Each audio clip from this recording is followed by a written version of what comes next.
Hello viewers, আসসালামু আলাইকুম। কেমন আছেন? আশা করি সকলে ভালো আছেন। আল্লাহর রহমতে আমিও ভালো আছি। আজকে নিয়ে এলাম আপনাদের মাঝে একটা সুন্দর রেসিপি। তো ওয়েলকাম ব্যাক রমণী রান্নাঘর ব্লগ লাইফস্টাইল থেকে আমি রত্না পারভিন আপনাদের মাঝে নিয়ে এসেছি আজকে আমের আচার। তো এই লোভনীয় আমের আচার আমি দুইভাবে তৈরি করব। তো আজকে আমি একটি আচারই দেখাবো, পরবর্তীতে আমি আরেকটি অন্যভাবে যে আচার করেছি সেটা দেখাবো। তো এই রেসিপিটা এতটা লোভনীয় হয়, রোদে দেওয়ার ঝামেলা ছাড়াই আমরা কিভাবে তৈরি করব আর দীর্ঘদিন কিভাবে সংরক্ষণ করব সেটাই আজকে আমি তুলে ধরব। আশা করতেছি আজকের এই রেসিপি আপনাদের সকলেরই খুবই ভালো লাগবে। আচার প্রেমী আমরা সকলেই, কার না আচার ভালো লাগে। তাই তো নিয়ে চলে এলাম আপনাদের মাঝে টক ঝাল মিষ্টি আমের আচার। আশা করতেছি আজকের এই আচারটা খুব ভালো লাগবে। তো আমি এটা নিয়েছি হাড়ি ভাঙ্গা আম। তো আপনারা চাইলে অন্য আমও নিতে পারেন। তবে এই আচারটা যে আমের আঁশ আছে সেই আঁশওয়ালা আম দিয়ে করলে কিন্তু সব থেকেই ভালো হয়। আমার কাছে যেহেতু আঁশওয়ালা আম আমি পাইনি, খুঁজেছি, তার জন্য আমি হাড়ি ভাঙ্গা আম দিয়েই বানাচ্ছি। তো এটা যে একটু একটু কিন্তু আঁটি ডেবে গেছে, মানে একদম যে আঁটিটা কাঁচা তা না, আঁটিটা অনেকটা শক্ত হয়ে আসছে। তো আমগুলো আমি এখন এভাবে চিকন চিকন চির করে কেটে নেব। আপনারা চাইলে আরও ছোট ছোট করেও কেটে নিতে পারেন, এটা আপনাদের অপশনাল। তো আমি সবগুলো আম কেটে নিয়েছি। তো এইখানে যেগুলো কাঁচা কাঁচা ভাব সেগুলো কিন্তু আমি এরকম করে একটা কাঁটা চামচ দিয়ে ছিদ্র করে নেব। আর যেগুলো পাকা ভাব সেগুলো আমি রেখে দিব, সেগুলো আমি অন্য একটা রেসিপি করব। তো প্রত্যেকটা আমি কিন্তু আমি এরকম করে ছিদ্র করে দিব যেন গভীর থেকে গভীর পর্যন্ত পৌঁছে যায়। তার ফলে কিন্তু যখন আমি শিরাগুলো দিয়ে রান্না করব, আচারটা তৈরি করব, তখন কিন্তু খুব সুন্দরভাবে ভেতরেও পৌঁছে যাবে। তাহলে চেষ্টা করবেন আপনারাও যেন এভাবেই প্রত্যেকটা আম এইভাবে ছিদ্র করে দেওয়ার জন্য। এটা খুব সহজভাবে ছিদ্র হয়ে যায়। দেখুন আমার কিন্তু খুব সহজভাবে ছিদ্র হয়ে গেল। আর এই যেদিকে একটুখানি পাকা আম, এই আমগুলো পেকে গেছিলো, তার জন্য এটা আমি আলাদা করে রেখে দিলাম। তো আমি এখন এখানে দিয়ে দিব চিনি। মিষ্টিটা আপনাদের স্বাদ মতো, আপনারা যেমন মিষ্টি পছন্দ করেন ঠিক সেরকমভাবেই আপনারা দিবেন। তো আমি এখানে দিয়ে দিচ্ছি ভিনেগার। ভিনেগার দিলে দীর্ঘদিন থাকে। তো ভিনেগারটা আমি 1 বাটির 4 ভাগের 1 ভাগ দিয়েছি। বেশি পরিমাণ দিতে যাবেন না, তাহলে কিন্তু গন্ধ করবে। যে কোনো জিনিস পরিমাণ মতো দেওয়াই ভালো। তো আমি এখন ভালোভাবে নেড়ে চেড়ে রেখে দেব 20 মিনিটের মতো। তো আমি আর একটু চিনি দিব, 4 ভাগের 1 ভাগ, মানে 1 বাটি, তারপরে দিলাম 1 বাটির 4 ভাগের 1 ভাগ দিয়ে এই দেখুন চলে এলাম 20 মিনিট পর। তো অনেকটা কিন্তু শিরা হয়ে গেছে, গলে গেছে, দেখেই বুঝতে পারছেন। নিচে শুধু একটুখানি লেগে মানে আছে চিনি, তো পুরোটাই কিন্তু শিরা হয়ে যাবে। তো আমি অল্প পরিমাণে তেল দিব।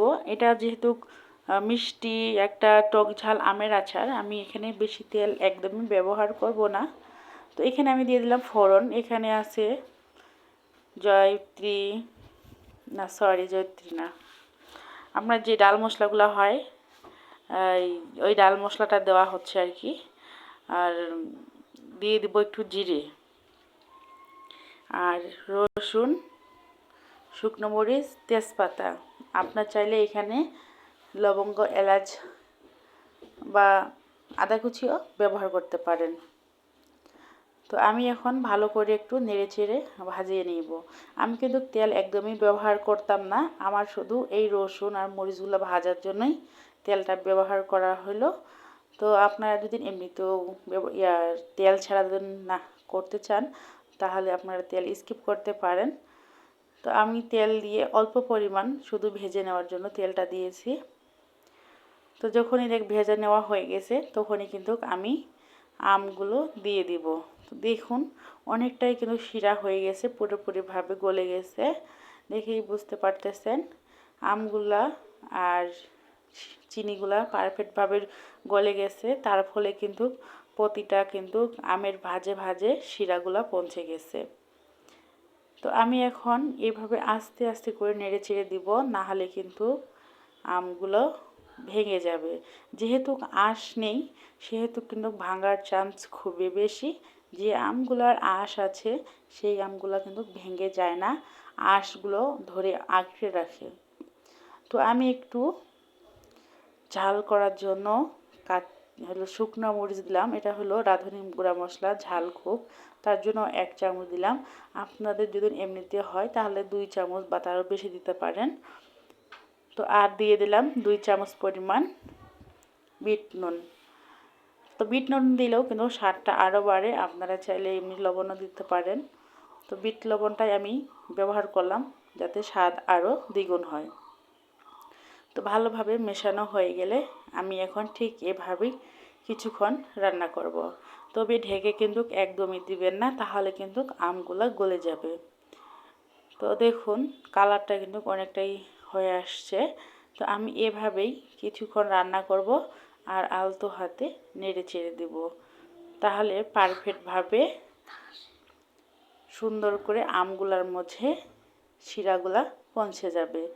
আর যদি আমরা নেড়ে চেড়ে না দিই তাহলে কিন্তু আমগুলা ভেতরে সবগুলাতেই শিরা পৌঁছাবে না, শুধু নিচে যেগুলো থাকবে সেগুলাই শিরা পৌঁছাবে। তো দেখুন আমি কিন্তু খুব আলতো হাতে বারবার কিন্তু নেড়ে ছেড়ে দিচ্ছি। আপনারাও কিন্তু ঠিক এইভাবেই আলতো হাতে নেড়ে ছেড়ে দেবেন যেন আমের শিরাগুলা পারফেক্টভাবে পুরো আমে মিশে যায়।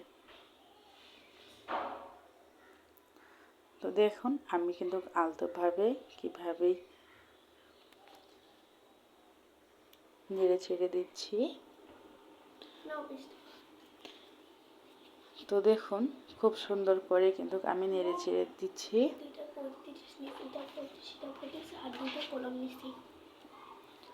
তো এখন আমি দিয়ে দিলাম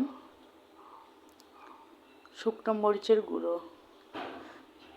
আপনারা চাইলে কিন্তু শুকনো মরিচের গুঁড়ো স্কিপও করতে পারেন, তবে আমার কাছে মনে হয় শুকনো মরিচটা গুঁড়ো করে রেখে পরবর্তীতে দিলে খুব ভালো হয়। আর এখানে দিয়ে দিলাম আচারের মশলা। আচারের মশলাটা তৈরি করার জন্য আমি এখানে ডাল মশলা নিয়েছিলাম, জিরা নিয়েছিলাম, ধনিয়া নিয়েছিলাম, আরও কিছু উপকরণ ছিল যেটাতে আচার আরও সুন্দর খেতে হয় আর সুগন্ধ হয়, এই জন্যই আমি সেটা ব্যবহার করেছি। তো মশলা একদিন হয়তো বা মশলার রেসিপিটা নিয়ে আসবো, করা হয়েছে কিন্তু খুবই ব্যস্ততার মাঝে দিন কাটতেছে, তাই আমি ঠিকমতো ভিডিও সবগুলোই দিতে পারতেছি না, তবে দেওয়ার চেষ্টা করতেছি। আর যারা ভিডিওটি দেখতে দেখতে এত দূর পর্যন্ত চলে আসছেন, আশা করব একটি লাইক একটু কমেন্ট করে জানাবেন আজকের এই রেসিপিটি কেমন হয়েছে। আর এরকম নিত্য নতুন রেসিপি পেতে অবশ্যই আমার রবণীর রান্নাঘর চ্যানেলটি সাবস্ক্রাইব করতে হবে।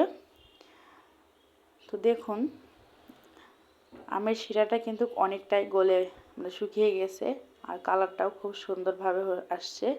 আর আমগুলোও কিন্তু একদমই গলেনি, দেখুন খুব সুন্দরভাবে কিন্তু পারফেক্টভাবে রান্না হয়েছে। আর আপনারা কিন্তু অতিরিক্ত নাড়তে যাবেন না, তাহলে কিন্তু আমগুলা ভেঙে যাবে।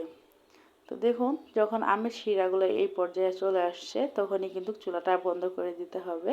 আর আমি কিন্তু চুলাটা অলরেডি বন্ধ করে দিয়েছি।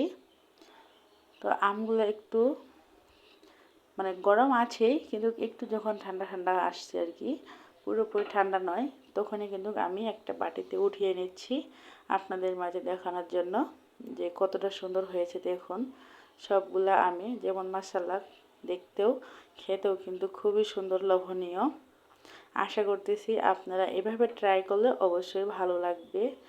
আর সবার আগে যদি আমার এই চ্যানেলটি ভিজিট করে রাখেন, সবার আগে ভিডিও পেতে চাইলে অবশ্যই সাবস্ক্রাইব করে নোটিফিকেশন চালু করে রাখতে হবে, তাহলে ভিডিও ছাড়ার সঙ্গে সঙ্গেই চলে যাবে আপনার পরিবারে আমার ভিডিও। দেখুন বন্ধুরা কতটা সুন্দর হয়েছে। আর এটা কিন্তু একদম একটা চামড়া ভাব হয়েছে, যেমন ছাল থাকলে হয় ঠিক তেমন কিন্তু উপরেরটা হয়েছে। তো এরকম নতুন নতুন রেসিপি আবারও নিয়ে আসবো। আজকের মতো এখানেই, আশা করতেছি এরকম রেসিপি আপনাদের অনেক ভালো লাগবে। তো ভালো থাকবেন সকলে আমার প্রিয় বন্ধুরা। আজকের মতো এখানেই বিদায় নিচ্ছি। এরকম আরও নতুন রেসিপি নিয়ে হাজির হব আপনাদের মাঝে। আর আজকের রেসিপির জন্য এখানেই বিদায় নিচ্ছি। আল্লাহ হাফেজ। আসসালামু আলাইকুম।